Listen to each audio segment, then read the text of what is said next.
आज की इस वीडियो में हम लोग बात करने वाले हैं LCA तेजस मार्क 2 में होने वाली डिलेस और MRFA के ऊपर उसके इम्पैक्ट को लेकर। देखिए, अब ये चीज क्लियर हो चुकी है कि LCA तेजस मार्क 2 को अभी तक फंड्स नहीं मिले हैं और अगर फंड्स नहीं मिलेंगे तो नेचुरली फाइटर जेट नहीं बनेगा।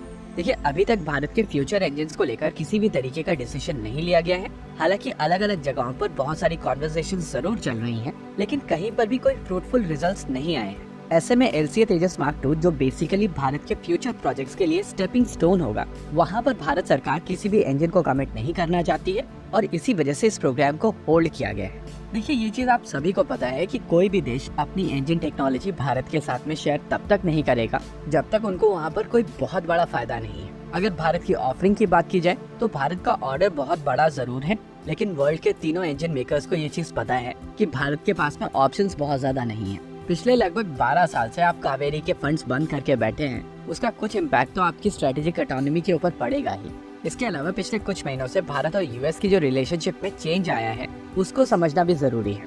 देखिए, डेमोक्रेट्स की सिचुएशन यूएस में बहुत ज्यादा अच्छी वैसे ही नहीं है और उनको एक स्ट्रॉन्ग ओपोनेंट चाहिए जिसके सामने वो स्ट्रॉन्ग स्टैंड ले और अपने वोटर्स को कन्विंस करें। पन्नू वाले केस को उछाल के एग्जैक्टली यही करने की कोशिश की गई थी, लेकिन भारत सरकार पहले काटसा वाले केस में S-400 ट्रायम्फ खरीदकर काटसा से बचते हुए यूएस के साथ में रिलेशनशिप को टेस्ट कर चुकी थी, लेकिन तब रिपब्लिकन्स पावर में थे और अब डेमोक्रेट्स पावर में है। कहीं न कहीं भारत सरकार इस समय रिकंसिलेटरी मोड में है और उन लोगों को वो चीज समझ में आ रही है जो डिफेंस फैंस लगभग 2.5 साल से कह रहे हैं। भारत अपने सारे के सारे फ्यूचर फाइटर जेट्स को लेकर यूएस के ऊपर डिपेंड हो रहा था और इसी वजह से जरूरी है कि भारत अल्टरनेटिव ढूंढे। जेट इंजन कैटेगरी में बहुत ज्यादा ऑप्शंस नहीं है। यूएस के अलावा फ्रांस और यूके ही दो ऐसे देश हैं जिनके पास में इंजन टेक्नोलॉजी है।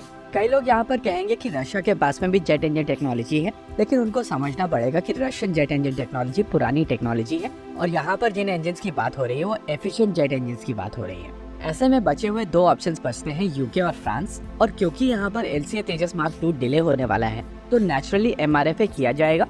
देखिए, यहाँ पर चीजों को पहले पर्सपेक्टिव में डालते हैं। हम सभी को पता है कि भारत के पास में 15 स्क्वाड्रन में Su-30 MKI है और इनका मिड लाइफ रिफिट शुरू हो चुका है, यानी कि ये फाइटर जेट लगभग 15 से 20 साल और ऑपरेट करेंगे भारतीय वायुसेना के साथ में।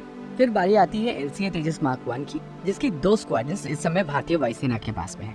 अगर LCA तेजस मार्क 1 की बात की जाए तो आने वाले समय में पहले 5 स्क्वाड्रन भारतीय वायुसेना के बेड़े में शामिल की जाएंगी और फिर एडिशनल 5 स्क्वाड्रन भारतीय वायुसेना एक फॉलो ऑन ऑर्डर के तहत अपने बेड़े में शामिल करेंगे। ये टोटल मिलाकर होते हैं 27 स्क्वाड्रन्स, यानी कि 27।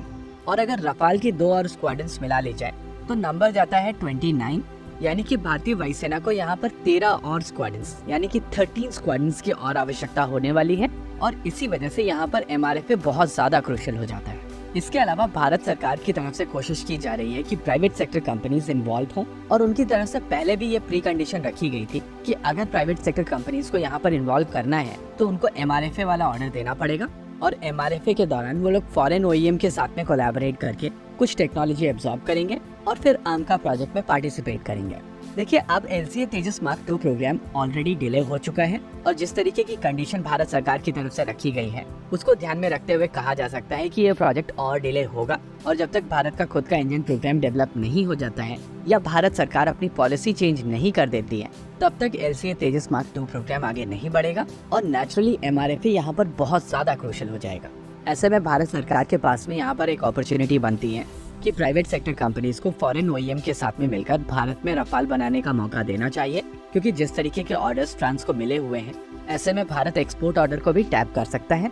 वैसे आपको समझना पड़ेगा कि MRFA की लागत लगभग $20 बिलियन की होने वाली है और अगर भारत सरकार उतना पैसा खर्च करने के लिए तैयार है और मार्क 2 की फंडिंग के ऊपर वो लोग बैठे हुए हैं, वो थोड़ा अजीब लगता है। इसी के साथ आज के इस वीडियो में रखते हैं केवल इतना ही। वीडियो को अंत तक देखने के लिए धन्यवाद।